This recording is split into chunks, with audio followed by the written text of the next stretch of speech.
Hey guys, today I'm gonna review. रात अकेली है. Not this one, not this one, not this one. This one. Yeah.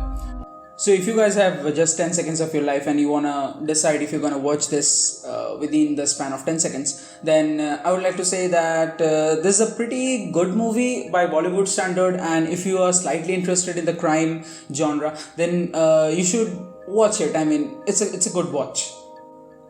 Oh, you're still here. That means you want to know a bit more about it. Before we get into the plot, I would like to point out the background in which this movie was made.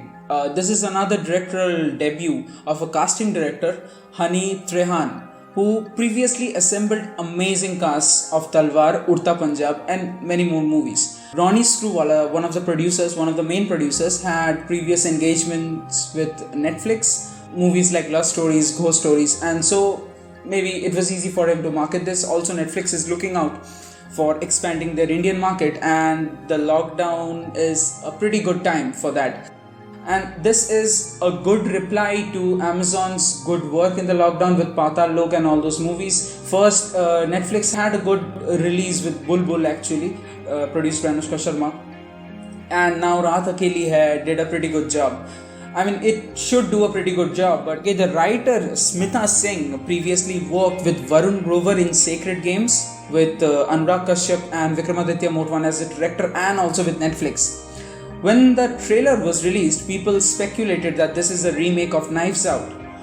Knives Out is a 2019 film featuring Daniel Craig, and the comment section of Netflix and everything was filled out with these things. But Varun Grover and Anurag Kashyap denied it on Twitter, and actually if you look into it, then if you see, the principal photography of Knives Out began on October 2018. That's just 2 years back, and the movie released in 2019. So it's not very convenient to copy a movie.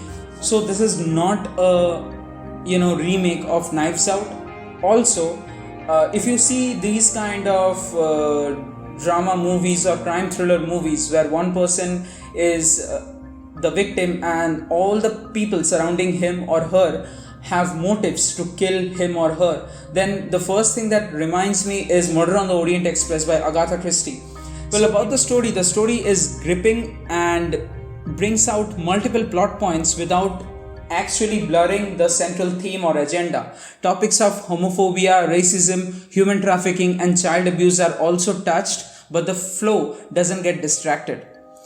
The plot remains unpredictable for most of the movie, but falls apart towards the end just after the climax, because there are two climaxes actually. One is a major climax, the other one is subtle and quite predictable, by which the movie ends, but it just falls apart maybe because there was nothing else to add. Everything was known to the people, and they just added more screen time. Different plot points comes out at different point of the movie, and you're not sure that who actually did it. The story is about Raghuveer Singh, who is a person in his late 50s, I guess, and he gets killed after his second marriage with Radha, that is Radhika Apte, and the question mark is on all of the people in his family. His family is actually a dysfunctional family if you look at it from different angles, because every one of them has their own story, has their own agendas and their own motives for which they can kill the person.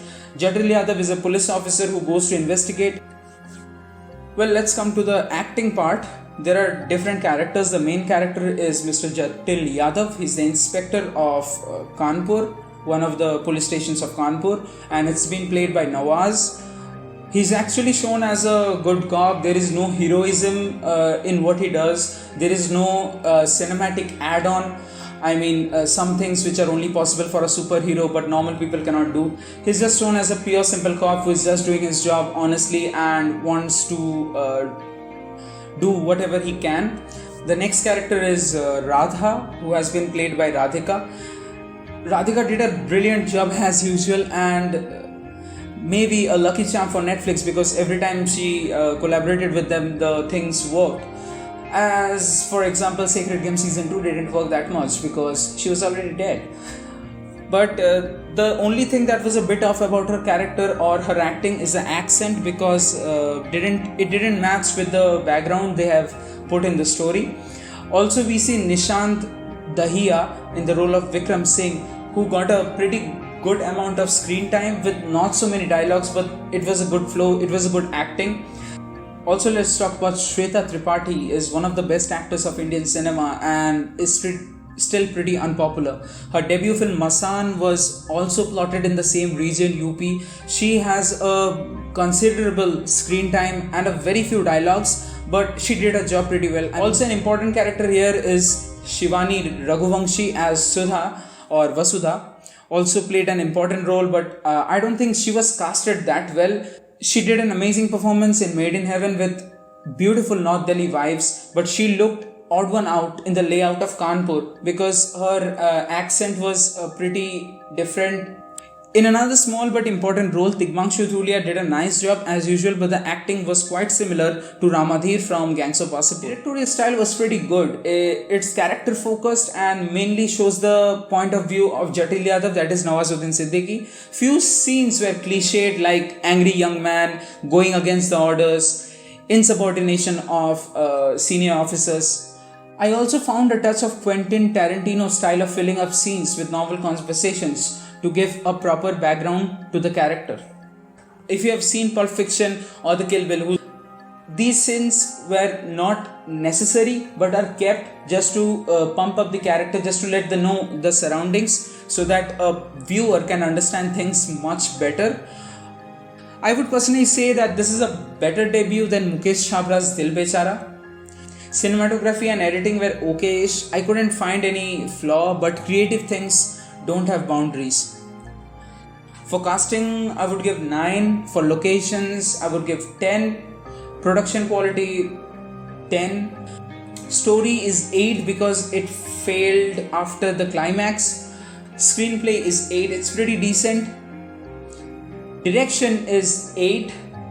Cinematography is pretty decent, so a 7. Acting is 9, obviously. All the actors did a pretty good job. Editing is 8, could have been better after the first climax. Background score is 7, as I said, it's okay-ish, but so the total comes down to 84 out of 100. So the rating on IMDb goes 8. Thank you guys for staying till the end of the video. If some of you are still here, if you liked it, then share with your friends or people who would like these kind of movies. If you didn't like it, then let me know in the comment sections, and please comment, please. I mean, it doesn't take anything than a bit of your data, and I would really like to develop my this whole thing. Also, thanks guys for watching. Catch you guys in the next one.